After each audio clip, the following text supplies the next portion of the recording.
오늘 아침에는 출애굽기 12장 35절에서 42절을 중심으로 주신 것을 기억하자는 말씀입니다.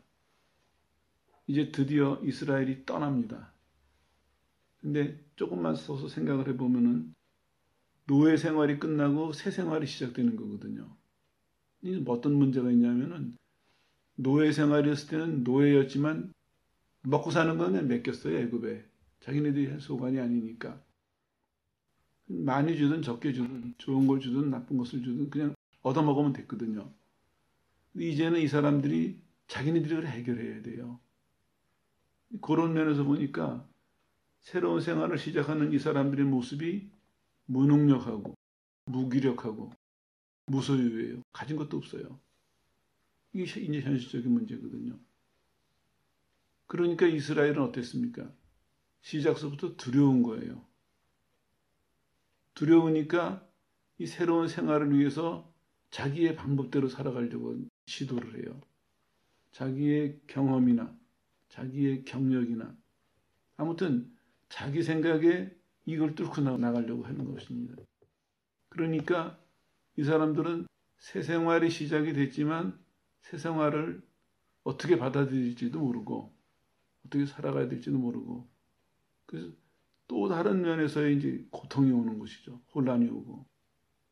어떻게 보면 노예 생활할 때는 또 그런 나름대로 어려웠지만 새 생활을 시작했음에도 불구하고 옛날 노예 생활보다도 더 큰 어려움이 줄 수도 있거든요. 이런 문제를 좀 말씀드리고 넘어가야 되겠다 생각을 해서 주제를 이렇게 잡아봤습니다. 왜냐하면요. 오늘날 교인들의 모습과 거의 같아요. 예수 믿으면 구원받는다고 천국 간다고 해서 기쁘게 교회를 나왔어요. 근데 교회를 나온 다음에 믿는 사람으로서의 새로운 생활을 딱 맞닥뜨리게 되면은 이스라엘 백성처럼 무능력하고 무기력하고 무소유한 딱 이 상태가 되는 거예요. 그러니까 교인들이 대부분 어떻습니까? 하나님의 자녀로 새로운 삶을 시작을 했음에도 불구하고 자기의 방법대로 하는 거예요. 아는 게 그것뿐이니까. 또 한편으로는 세상이 기다려주질 않거든요. 현실이 기다려주질 않는다고요.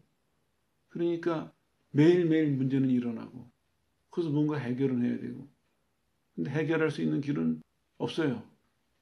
왜냐하면 하나님의 자녀로서 해결할 수 있는 방법을 모르니까 결국에는 어떻게 됩니까? 예수를 믿고 새 생활을 시작을 했지만 이 사람이 반응하는 거는 옛날에 하던 방식대로 아니면 자기 생각에 옳은 대로 이렇게 반응하는 거거든요. 이걸 한번 정리를 하고 넘어가야 돼요. 이걸 정리하지 않고 그냥 넘어가면 사람들이 어떻게 변하냐면은 이 이론과 실제의 삶이 따로따로인 사람이 돼버려요. 이론으로는 성경적이에요. 듣고 배우는 게 있으니까. 근데 실제로 살아가는 모습은 옛날 그대로예요. 이제 좀 지혜로운 사람은 본인이 갈등을 느낄 거예요. 이게 아닌 것 같은데. 이게 뭔가 아닌 것 같다. 그럼 이 길을 찾아 나서는 사람도 있고 어떤 사람은 아닌 것 같기는 한데 아니라고 그러자니 또 뭐하고 그래서 아닌 척하고 나는 성경대로 살아가는데 아무 문제가 없는 사람인 것처럼 또 그렇게 살아가는 사람도 있어요. 그러니까 하나님은 분명히 새 생활을 주셨는데 오죽했으면 성경은요. 새로운 피조물이다. 천지창조를 했었을 때 아담과 하와가 그 하나님이 창조하신 세상을 봤을 때 어땠겠습니까? 기분이 신기하고 놀랍고 감사하고 벅찼을 거예요. 하나님의 사랑으로 지으신 거니까. 하나님이 인간을 축복하시기 위해서 지으신 거니까. 오죽했으면 지어놓으시고요. 인간을 제일 마지막에 만들어 놓으셨어요. 그런 가끔 말씀드리지만 인간이 만들어지기 전까지 땅이 놀아야 되잖아요. 이 땅이 놀고 나면 인간이 나중에 농사를 지을 때 힘들까봐 안개는 올라오게 하셨어요. 안개로 땅을 촉촉하게 적시시면서 인간이 이 땅을 차지하고 다스릴 그때를 기다리시는 거예요. 얼마나 세밀하게 인도하십니까? 여기도 마찬가지거든요. 애굽에서 이 사람들은 나온 다음에 지금 가나안을 향해서 가야 되죠. 하나님 어떻게 하셨습니까? 가나안에 세밀하게 준비를 해놓으셨어요. 그 가는 걸음걸음마다 블레셋하고 두려울까봐 돌아가게 하시고 얼마나 세밀하게 준비해 놓으셨어요. 근데 문제는 모르니까. 이 사람들 스스로는 우리는 경험도 없고 능력도 없고 빈손이다. 이렇게 생각하니까 하나님이 아무리 좋은 것을 준비해 놓으셨어도 아무리 많은 것을 준비해 놓으셨어도 이 사람에게는 아무런 힘이 안 되는 거예요. 똑같습니다. 오늘날 교인들도. 예수님 안에서 새로운 삶이다. 이게 재창조라고 말씀드렸죠. 맞아요. 천지 창조하신 것보다도 실은 더 귀한 거예요. 근데 우리는 그게 뭔지 몰라요. 그랬다는 말만 들었지. 그 새로운 삶을 살아가는 데 있어서 딱 하나 기뻐하는 게 지옥은 면했다. 그 외엔 또 없어요. 그러다가 보니까 신앙생활 하면서 바르게 하는 사람도 없고 제대로 하는 사람도 없고 이런 문제가 생기거든요. 오늘 이 시간에 이 문제가 해결되시기를 주의 이름으로 축원합니다. 성경적으로 보면요. 이게 걱정할 일이 아니에요. 그래서 출애굽기는 출애굽을 시작하는 건 지금서부터거든요. 아직까지는 애굽에 있었잖아요. 그 12장에 장자가 죽는 그 밤을 통해 가지고 이제 나오는 거거든요. 그럼 성경은 뭐라고 시작하냐면 지금까지도 그랬지만 지금서부터 이 사람들이 광야를 걸어가서 가나안에 정착하고 모든 하는 일들은 모두가 거의 예언의 성취다. 이렇게 강조하고 있어요. 예언의 성취다. 동시에 이 예언을 이루시기 위해서 하나님이 너희들의 미래를 온전하게 준비해 놓으셨다. 충분히 준비해 놓으셨다. 상황이 달라지죠. 이 사람들은 지금까지는 우리는 능력도 없고 노예생활하던 사람들이니까 우리는 경험도 없고 가진 것도 없고 이랬는데 하나님 뭐라고 하세요? 내가 충분히 준비해 놨다. 이거는 너희들의 오늘 해방은 너희들의 새로운 생활은 우연도 아니고 행운도 아니고 내가 미리 계획해 놓은 것이다. 증거가 뭡니까? 미리 세밀하게 가르쳐 주셨어요. 우연이나 행운이었으면은 모르고 있다가 갑자기 좋은 일이 생겨나야 될 텐데 아니에요. 몇백 년 전서부터 하나님은 세밀하게 이제 하나하나 살펴볼 텐데요. 세밀하게 말씀하셨어요. 이건 무슨 증거입니까? 하나님의 계획 속에서 있었다는 얘기거든요. 그리고 그대로 이루어져요. 그러니까 이스라엘의 출애굽 과정을 보면서 첫 번째로 확실하게 우리가 믿고 가야 될 것이 보면 볼수록 들으면 들을수록 하나님에 대한 확신이 강해져야 됩니다. 하나님이 이스라엘을 택하셨구나. 이 이스라엘을 약속하신 대로 가나안까지 데리고 가시겠구나. 이 사람들의 능력이 아니에요. 이 사람들이 착해서가 아니에요. 딱 하나 택하시고 약속하셨다는 것 때문에 택하심 속에는 약속이 들어가 있죠. 그 하나 때문에 이 사람들이 분명히 애굽을 벗어날 것이고 광야를 무사히 지나가서 가나안에 정착할 것이다. 이거를 하나님은 계속해서 확인시켜 주시는 거예요. 지혜로운 사람은 출애굽기를 쭉 따라가면서 아, 구원받은 사람들이 이렇게 인도하시는구나. 구원받은 사람들은 이렇게 살아가는 거구나. 그리고 이 과정을 쭉 따라가면서 우리가 가져야 될 것은 하나님은 믿을 만한 분이시구나. 하나님은 빈틈이 없으시구나. 부족함이 없으신 분이구나. 내 구원과 구원 이후의 생활이 아무런 부족함이 없겠구나. 이걸 우리는 갈수록 확신이 커져야 되거든요. 여기서 이제 꼭 기억하고 넘어가세요. 가졌습니까? 아니에요. 근데 왜 확신이 커져야 됩니까? 하나님이 하시고 있잖아요. 여기 힌트예요. 하나님을 보는 사람은 시간이 갈수록 확신이 커져요. 근데 가진 거를 보는 사람은 아무리 많은 시간이 흘러가도 확신이 커지지가 않습니다. 왜냐하면요. 오늘까지는 충분하다고 생각을 해요. 내일은 새로운 일이 생기거든요. 내일 또 걱정해야 돼요. 아침에. 또 두려워해야 되고. 간신히 해결이 돼요. 본인이 하는 것은 물론 아니지만. 가진 것을 보는 사람들, 소유를 보는 사람들은 평생 확신을 못해요. 그러나 주시는 하나님을 보는 사람들은 시작하는 순간서부터 확신하고 내 미래가 내 평생에 필요한 것을 다 가진 사람처럼. 왜냐하면 주시는 분을 내가 알잖아요. 이걸 주실 분을 알잖아요. 그분이 누군 줄 알고 그분을 믿잖아요. 그 하나님 날 택하셨으니까 이 사람은 확신을 가지고 이 새로운 생활을 마칠 수가 있습니다. 그러면 마음속에 확신이 생기고 두려움이 없어요. 그러면 하나님이 내 백성답게 살아라 하신 말씀을 지킬 수가 있겠죠. 근데 마음속에 두려움이 있는 사람은 지금 내 생활이 안정이 안 되는데, 내 마음이 안정이 안 되는데 하나님의 명령을 지킬 수 있을까요? 못 지키는 거거든요. 이 간단한 원리예요. 오늘 믿는 사람들이 가지고 있는 문제들, 왜 이럴까? 저 사람이 믿는데 왜 저럴까? 진짜로 제대로 믿는 건가? 이 모든 의문들은 바로 여기에 있습니다. 시작서부터 점검을 해보세요. 성경은 분명히 말씀하고 있습니다. 시작할 때부터 뭘 강조하시냐? 대부분이 예언의 성취다. 그리고 하나님이 모든 미래를 준비해 놓으셨다. 지금까지도 하신 것처럼 하나님 모든 미래를 준비하셨다. 그러니까 너희는 이 새로운 삶을 믿음과 확신을 가지고 나가라.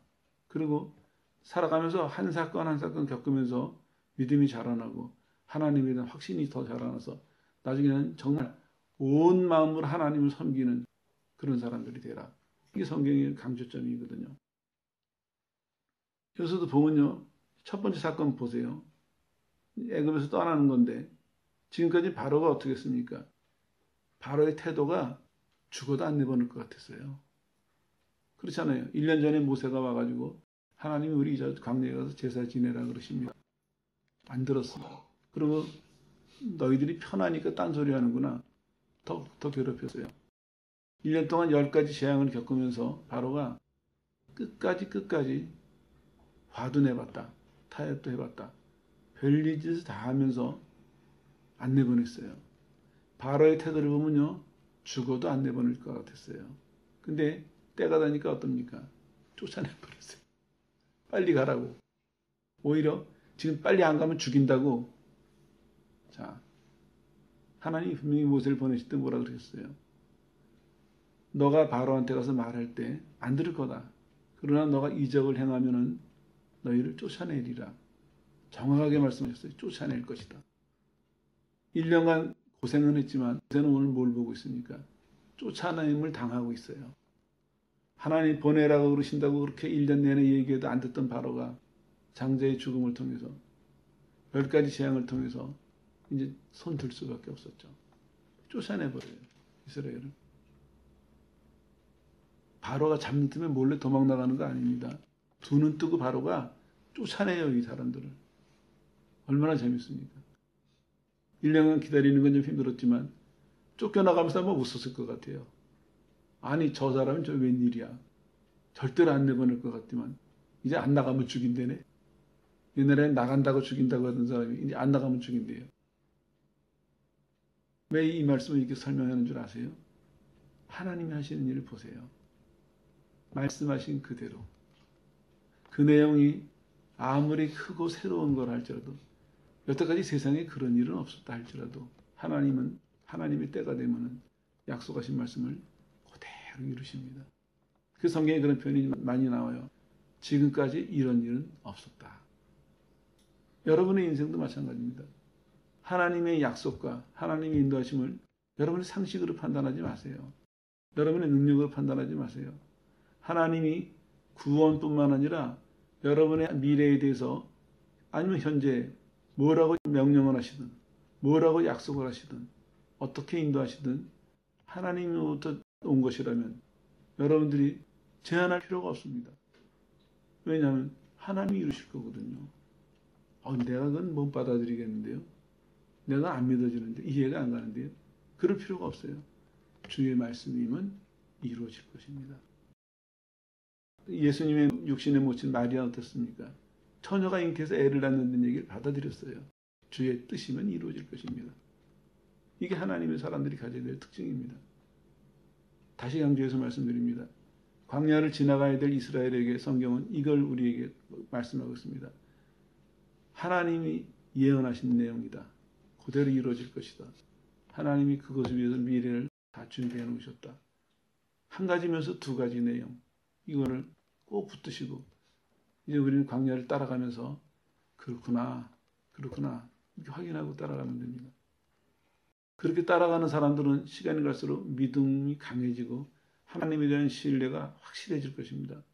그러지 않는 사람들은 매일 불안해하고 하나님의 사랑과 그 큰 축복 속에서 살아가면서도 매일 불안해하고 매일 마음 졸이다가 겨우 안심하고 마음 졸이다 겨우 안심하고 이러고 우리에게 주어진 이 복된 시간은 다 허비하고 말 것입니다.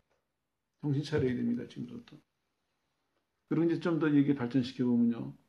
소유인데 이 사람들이 떠날 때 나가라고 막 그러니까 아마도 이렇게 우리가 추측의 상황을 봤을 때 애굽 사람들이 사는 곳이 있고 이스라엘이 사는 곳이 분명히 있었어요. 그러면서 동시에 그 가난한 사람들이 부잣집에 가서 가정부 노릇하는 것처럼 출퇴근을 했겠죠. 물론 이 사람들이 아니면 입주했든지 애굽 사람들 집에서 도우미로서 또 도와줬을 것 같아요. 그런 이제 상황이에요. 나가라 그러니까 이스라엘이 좀 머뭇거렸어요. 이유는 여러 가지겠지만 그랬더니 애굽 사람들이 빨리 나가려는데 왜 안 나가? 뭐 이것도 줘야 돼? 반지도 빼주고 옷도 벗어주고 뭐든지 말해. 다 줄 테니까 제발 나가만 줘. 제발 우리 곁에서 떠나만 줘. 지금 이러고 있는 거거든요. 이것도 하나님이 예고하신 거예요. 뭐라고 예고하셨냐면 너희가 나올 때 내가 애굽 사람들에게 은혜를 있게 할 것이다. 너희가 빈손으로 나오지 않을 것이다. 너희는 그 사람들에게 구해가지고 너희 자녀를 꾸며라. 이렇게 말씀하셨거든요. 어떻게 되고 있습니까? 이 얘기가. 여호와께서 그들이 구하는 대로 주게 하심으로 그들이 애굽 사람의 물품을 취하였더라. 정말 약속대로 좋은 옷도 가지고 은근 폐물도 많이 얻어서 또 떠나요. 이루어졌죠. 이거 설명을 좀 하고 넘어갈게요. 이걸 이제 보통 이렇게 해석해요. 간단하게 보면은 그동안에 애굽 사람들에서 이 사람들이 430년 노예로 살았잖아요. 월급 받은 거다. 하나님은 공평하신 분이라서 이 사람들이 월급을 다 받게 해서 떠나게 하셨다. 이렇게 보는 게 첫 단계예요. 두 번째 단계는 그 정도가 아니다. 이제 새로운 삶을 살아가야 되니까 하나님이 이스라엘을 축복하셔서 넉넉하게 받게 하셨다. 이게 2단계예요. 그리고 진짜 해석해야 될 태도는 뭐냐면요. 이 얘기 다 아는 얘기니까 이 얘기 쭉 따라가다 보면 어떻게 되냐면요. 성막을 지어야 돼요. 하나님 섬기는 성막을 지어야 되는데 은근 폐물이 필요한 거예요. 거기. 예비시키시는 거예요. 무슨 말이냐면요. 하나님을 섬기는데 이들이 필요한 것을 충분히 주셨다. 나중에 이제 모세가 광고를 하죠. 성막을 지어야 된다. 뭐 있는 사람 갖고 와라 했더니 너무너무 갖고 와가지고 이제 그만 갖고 와라 할 정도로 많이 갖고 왔거든요. 집에도 그러고도 남아있으니까 이런 해석이 가능하죠. 세 번째 해석이 가장 옳은 것입니다. 당장에 보기에는 월급 받은 것 같고 또 조금 한 걸음 더 나가면 축복인 것 같지만 진짜 하나님의 목적은 뭐냐면 나를 섬기는데 필요한 것을 내가 공급한다. 이겁니다. 이 말씀을 이제 좀 해석을 더 해드릴게요. 예수 믿는 사람으로서 세상을 시작이 됐는데 하나님 섬기는데 필요한 것은 어디서 올까요? 걱정 마세요. 하나님이 주세요. 하나님이 섬기는데 지혜도 주시고 능력도 주시고 다 주세요. 나눠서 말씀드리면 하늘에 신령한 은사도 주시고 이 땅에 육신에 필요한 것들도 주시고 하나님을 믿고 따라가는데 그것이 하늘의 신령한 은사가 됐든 이 땅의 물질이 됐든지 간에 어떤 것도 부족함이 없이 주신다는 얘기입니다. 근데 계산을 못 해보지만 여기서 이 사람을 보면요. 굉장히 많이 얻어가지고 나갔습니다. 어떻게 보면 뺏어서 간 거죠. 하나님이 뺏어가지고 이 사람들을 주신 거예요. 출애굽기를 이렇게 성경 설명하고 있습니다. 하나님이 바로의 손에서 이스라엘을 뺏어내셨다. 강제로 데리고 나가시는 거예요. 바로에게는 강제가 될 것이고 이스라엘에게는 자유가 될 것이에요. 첫 출발선에서 이걸 생각하고 가야 돼요. 육상 해보신 적 있으세요? 육상 선수들 보면요. 출발선에 섰을 때 표정들 한번 자세히 보세요. 모든 선수들이 딱 한 가지 표정이에요. 1등으로 뛰어야지. 아무도 주저하는 사람 없어요. 아무도 두려워하는 사람 없어요. 충분히 연습했고 자신도 있고 다 자신이 넘치는 표정으로 딱 대기하고 있거든요. 출발 신호를. 신앙생활이 이래야 돼요. 실은요. 하나님이 우리를 완전히 뺏어내셨고 사탄의 손에서 뺏어내셨고 이거 장조되는 이유는요. 우리가 살다 보면은 이제 홍해 사건도 만나고 이스라엘이 그러는 것처럼 우리도 사단이 우리를 송사하거든요. 옛날에 잘못한 거, 우리의 약한 점, 현실의 문제들. 그때 하나님이 나를 완전히 사탄에게서 뺏어내셨다. 죄에서 뺏어내셨다. 이걸 분명히 믿는 사람은요. 두렵지가 않아요. 그래서 일부러 그 단어를 쓰는 거예요. 노예로 잡혀있는 이스라엘을 뺏어내신 거예요. 그러면 바로가 다시 이 사람들을 노예로 삼으려면 어떻게 해야 돼요? 바로가 하나님 손에서 이 사람을 다시 뺏어가야 되는데 이게 되겠습니까? 안 되죠. 끝이에요, 이제는요. 하나님이 뺏어내시는 순간 아무도 그 하나님의 손에서 이스라엘을 뺏어갈 자가 없다는 얘기입니다. 그것이 사단이 됐든지 간에 인간이 됐든지 간에 사회적인 제도가 됐든지 간에 아무도 뺏어갈 자가 없습니다. 없죠. 똑같은 이치예요. 우리도 성경이 왜 그렇게 말씀하거든요. 예수님도 말씀하셨어요. 강한 자를 먼저 결박해서 뺏어온다. 예수님이 사단의 손에서 우리를 뺏어내신 거예요.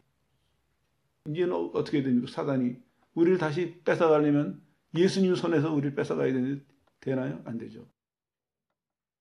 똑같은 이치거든요. 그리고 또 하나 같은 얘기입니다. 사람들이 자꾸 믿는다 하면은 자꾸 기가 죽어요. 왜냐하면 이것도 못하고 저것도 못하고 이것도 안 해야 되고. 아니에요. 하나님은 죄를 금하시는 것이지 우리한테 다른 걸 금하시는 것이 아니에요. 넌 예수 믿으니까 꿈도 없어. 너는 뭐도 없고 이것도 하지 말고 저것도 하지 말고. 아니에요. 그건 유대인들이 가르치는 방법이에요. 하나님은 죄 짓지 말아라. 이거 하나 제안하시고는 다 허락하셨어요. 아담에게 뭐라 그러셨습니까? 모든 걸 네가 먹을 수 있다. 네 마음대로 먹어라. 언제든지 먹어라.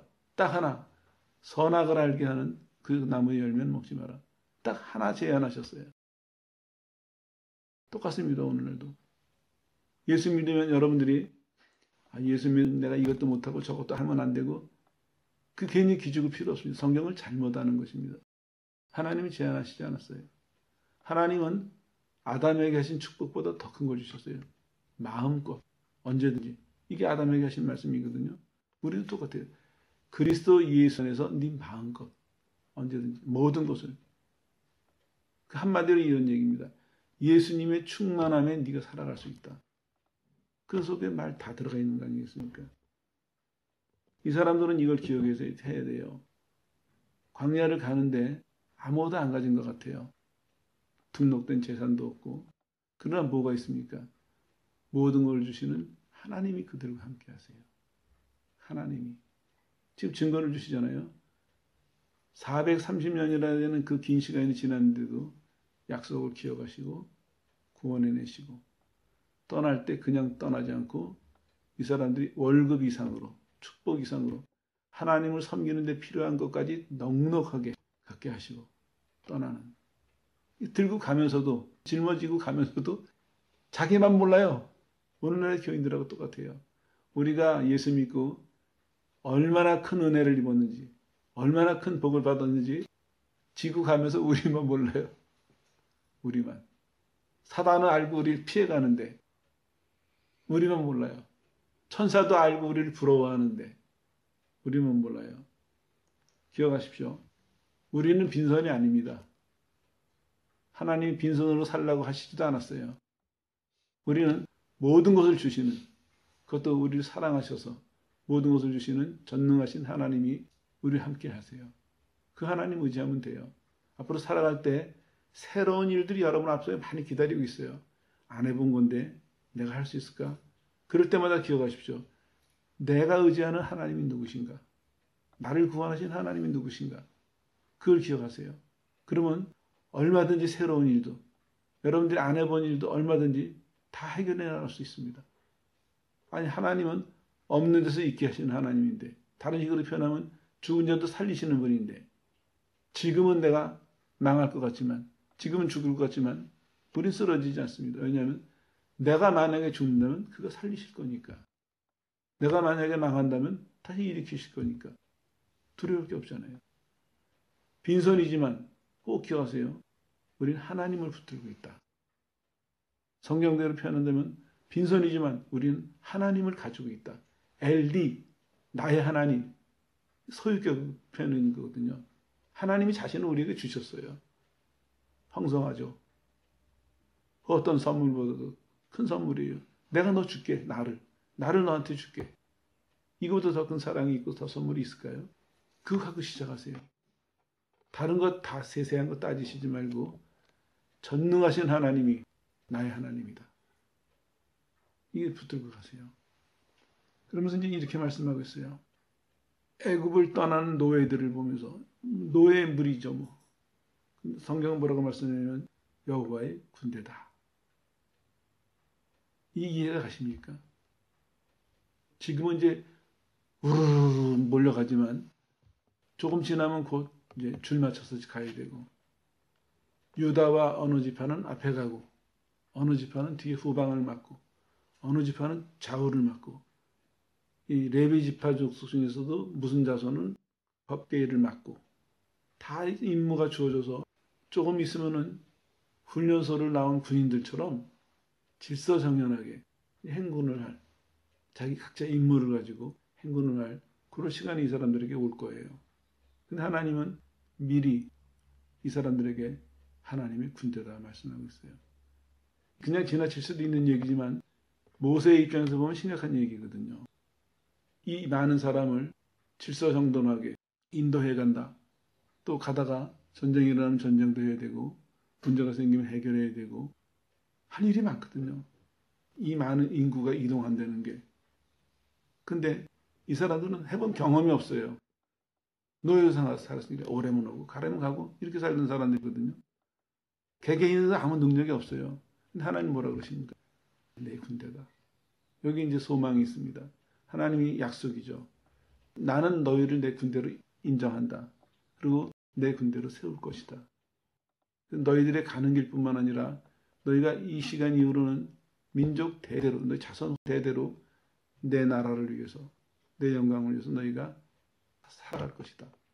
그래서 약속이 포함되어 있는 거거든요. 우리도 똑같습니다. 성경의 신약에 뭐라고 말씀하고 있습니까? 우리는 예수님의 군대라고 그렇게 설명하고 있습니다. 우리는 예수 믿고 나서 다 망가진 아무짝에도 쓸모없는 죄인 하나가 돌아온 것으로 여기지만 하나님은 그렇게 생각하시지 않습니다. 내 군대다. 내 병사다. 이렇게 말씀하고 있습니다. 여러분 스스로가 자기 정체성에 대해서 자신감을 가지세요. 하나님은 우리를 군사로 부르셨습니다. 군사로. 하나님의 뜻을 충분히 지킬 수 있는, 하나님의 뜻을 충분히 이룰 수 있는 군사로 부르셨어요. 우리가 세상에 대해서도 그렇고 누구에게 대해서도 비굴해질 필요도 없고 기죽을 필요도 없습니다. 승리는 누구 거예요? 우리 거예요. 하나님의 군대인데 우리가. 예수님이 나가시는데 누가 승리하겠어요? 예수님 승리하시는 거예요. 그 예배소서 표현되어 있잖아요. 그 승리의 대열에 우리를 세워주셔서 감사합니다. 저는 어렸을 때 미군들 영화 보면요. 그 특별히 흑인들이 그런 노래를 많이 불렀어요. Oh, when the saints come marching in. 성도들이 행진할 때 나도 거기 하나가 되게 해주십시오. 하나님, 내가 want to be there in the member. 내가 그 멤버 중에 하나가 되기를 원합니다. 그게 뭔지도 몰랐어요. 근데 시간이 지나면서 보니까 그게 기가 막힌 노래더라고요. 하나님, 성도들이 행진할 때 나도 그 무리 중에 하나가 되게 해주십시오. 그게 그런 노래더라고요. Oh, when the saints go marching in. Oh, when the saints go marching in. Lord, I want to be in that number. 네, 그 중에 하나가 되기를 원합니다. 성도들이 행진할 때. 이거 언제서부터 불러야 돼? 지금부터 부르고 살았어요. 우리 군대입니다. 아무도 우리를 못 막습니다. 저는 그게 그냥 부르는 유행가인 줄 알았어요. 어렸을 때는. 근데 내용을 보니까 그게 아니더라고요. 물론 흑인 역사가 나오면 얘기가 길어지니까 그만큼 끊을게요. 하나님은 우리를 그렇게 말씀하세요. 여호와의 군대다. 이스라엘 스스로도 우리는 뭐 후줄근한 노예 무리다. 이렇게 생각하면 안 돼요. 오늘날 교인들도 마찬가지입니다. 성경은 분명히 말씀하고 있어요. 너희는 그리스도의 군대다. 그리스도의 군사로 부름을 받았다. 아무도 우리를 대적할 사람 없습니다. 그 다음에 이제 비슷한 얘기지만 현실적인 문제를 좀 말씀드릴게요. 나왔어요, 이제. 근데 보니까 이 사람이 뭘 갖고 있습니까? 보통 빵 구워 먹어야 되니까 반죽을 해놨다가 발효를 시켜가지고 발효한다는 게 우리말로 요새는 부푼 걸 넣는다는 얘기거든요. 그 늘 사이도 없이 밀가루 반죽해놓은 거 그냥 둘러미고 나왔어요. 빨리 나가서 쫓아내니까 그만큼 급하게 나온 거예요. 그리고 급하게 나오다 보니까 양식을 넉넉하게 가지고 나오지 못했어요. 이게 이제 현실적인 문제예요. 근데 좀 전에 앞에서 뭐라고 말씀드렸습니까? 하나님이 계시면 된다 그랬죠. 자, 이제 실습에 들어갑니다. 좀 전까지 이론이에요. 다 좋아요. 아, 이제 부족함이 없구나. 기뻤는데 막상 아침에 눈 떠보니까 먹을 게 달랑달랑한 거예요. 그래서 지금 어디 이 사람들 나와 있습니까? 광야에 나와 있어요. 농사 지을 수도 없고 장사할 수도 없고 매일 먹어야 되는데 상상을 해보세요. 200만이나 되는 사람들이 하루에 먹는 양이 얼마나 되겠습니까? 그렇다고 짐승들 다 잡아먹는 것도 한계가 있죠. 만약에 다 잡아먹는다고 해도 다 잡아먹는다면 어떻게 살아가요? 그걸 키워야 양 젖도 짜먹고 이 실질적인 문제를 부딪히는 거예요. 그랬을 때 이 사람들이 어떻게 해야 되겠습니까? 여기서 이제 믿음을 실천하는 용기가 필요해요. 앞으로 우리가 수요일날 죄를 다루는 이유도 여기에 있고 지금 주일날 출애굽 여정을 다루는 이유도 여기에 있습니다. 현실이라는 문제. 우리 신앙의 적은요, 물론 사단이에요. 사단이 뭘 도구로 쓰냐면 현실을 도구로 써요. 그래서 우리는 이게 이제 반복되겠지만 오늘 말 나온 김에 말씀드리고 넘어갈게요. 우리는 어디에 함정이 지금 빠지기 쉽냐면은 조건에 빠지기 쉬워요. 조건에. 하나님을 믿어요. 하나님을 믿는데 동시에 우리 마음속에 크게 자리 잡고 있는 게 있어요. 이렇게 되려면 뭐가 있어야 되는데, 이렇게 되려면 뭐가 보장이 돼야 되는데, 이런 조건과 환경을 우리는 상당히 의지하고 살아요. 그러니까 하나님에게 온 마음으로 의지하지 않는 사람은요, 금방 조건과 환경에 휩쓸릴 수가 있습니다. 그 현실이거든요. 여기 이 사람들도 보면은 꿈에 그리던 해방이 왔어요. 뛰쳐나왔어요. 그 나라 쫓아내는 날은 정말 기뻐가지고 그냥 우르르 뛰쳐나왔거든요. 며칠 지나니까 반죽해놓은 밀가루가 줄어들어요. 반죽해먹은 밀가루가 줄어들어요. 우리식으로 표현하면 쌀떡에 쌀이 없는 게 이렇게 보여요. 밑바닥이 보이기 시작을 해요. 현실이에요. 해결할 방법은 없어요. 돈이 있다고 해도 거래할 곳이 없고 땅이 있다고 해도 농사 지을 수가 없고 이런 현실적인 문제에 부딪히게 돼요. 그때 이제 드러내는 것이 뭐냐면은 앞서서 말씀드린 거예요. 내가 빈손 아니다. 하나님이 나랑 함께 하신다. 그리고 하나님이 이 이후의 삶도 다 미리 예고하셨고 하나님이 다 준비하셨다. 이제는 믿는 것을 현실에서 확인하고 현실에서 이루어야 되는 좀 난이도가 높은 그런 문제에 부딪히게 돼요. 우리도 마찬가지입니다. 처음에는 예수 믿는 사람들이 쉬워해요. 가만히 예, 믿어요. 아멘, 아멘. 이러면 되거든요. 근데 실제로 우리 삶은 그렇게 아니에요. 그걸 믿음으로 받아들이는 순간 하나님은 곧바로 현실에서 그걸 우리에게 실천하도록 인도해 가세요. 하나님의 인도하심이요. 한치도 틀림없습니다. 모든 교육이 그렇거든요. 이 세상에서 행하는 모든 교육이 설명한 다음에 받아들이면 그 다음에 바로 실습으로 들어가고 그리고 이제 그렇게 살아가게 만드는 것이죠. 하나님에게서 배운 거예요. 나는 몰라도 또 하나님이 예고 안 하셔도 자연스럽게 우리에게 이해시키신 다음에 우리가 받아들이면은 그거를 살아가게 하세요. 하나님 편에서는 당연한 얘기죠. 너 믿지? 근데 걱정하지 마라. 그리고 우리가 믿는다고 했으니까 하나님은 그 현실을 허락하시는데 문제는 우리가 이제 거기서 많은 문제를 일으키는 거예요. 엉뚱하게 다른 길로도 가고 다른 방법으로도 하고 안 간다고 그러기도 하고 지난 사람은 돌아가 버린다고도 하고 당장의 문제예요. 여러분도 마찬가지입니다. 그동안의 신앙생활을 어떻게 해오셨는지 두 번째 포인트가 이겁니다. 조금 전까지 교리를 공부하고 이론을 배울 때는 좋아요. 근데 힘들 게 하나도 없잖아요. 근데 그게 당장에 현실 가까이만 이렇게 다가가면 벌써 우리는 위협을 느껴요. 아니면 이상 반응을 하든지. 이거 고쳐야 됩니다. 다시 신발끈을 매세요. 그리고 괜찮습니다. 안 되면 내 마음이 처음 출발선에 가서 쓰세요. 그리고 이렇게 결심하세요. 하나님, 제가 믿는 대로 살겠습니다. 믿는 대로.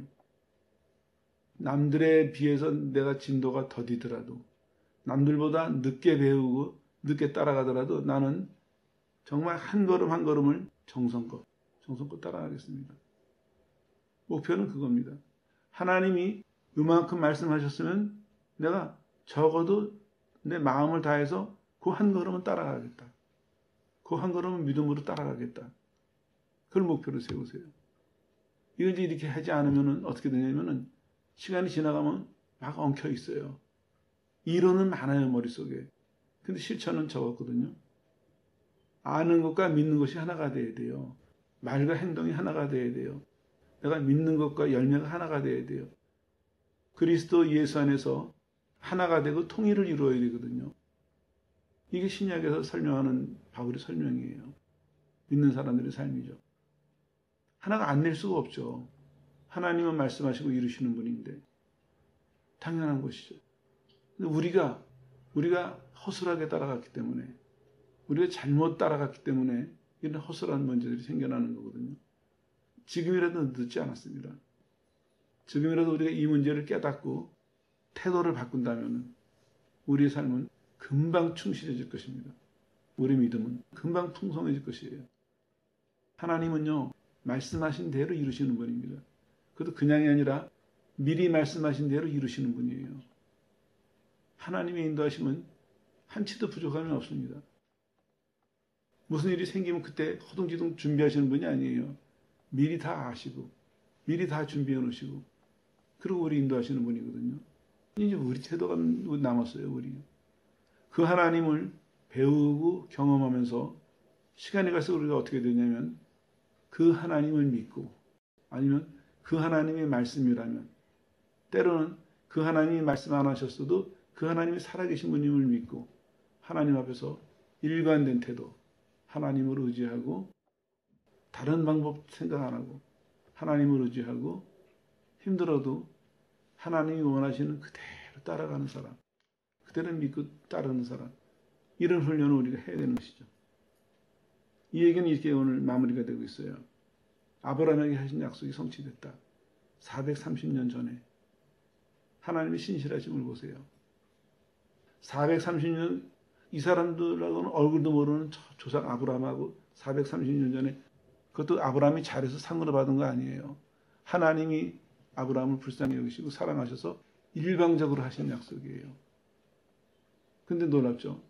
약속을 받은 아브라함과 그 조상 후손들은 잊어먹기도 하고 생각하기도 하고 그러고 살았는데, 오히려 약속을 하신 하나님은 이룰 때까지 졸지도 주무시지도 않고 그 책임감을 가지시고 이걸 이루실 때까지 한결같이 그들을 살피시고 보호하시고, 바로의 그 폭정 밑에서도 이스라엘이 번성하게 하시고, 결국에 때가 되니까 바로의 그 완강한 저항에도 불구하고 이스라엘을 안전하게 다 이끌어내시고, 신실하신 하나님, 자신의 말씀을 이루시는 건 능력의 하나님, 그걸 강조하면서 이 얘기는 끝납니다.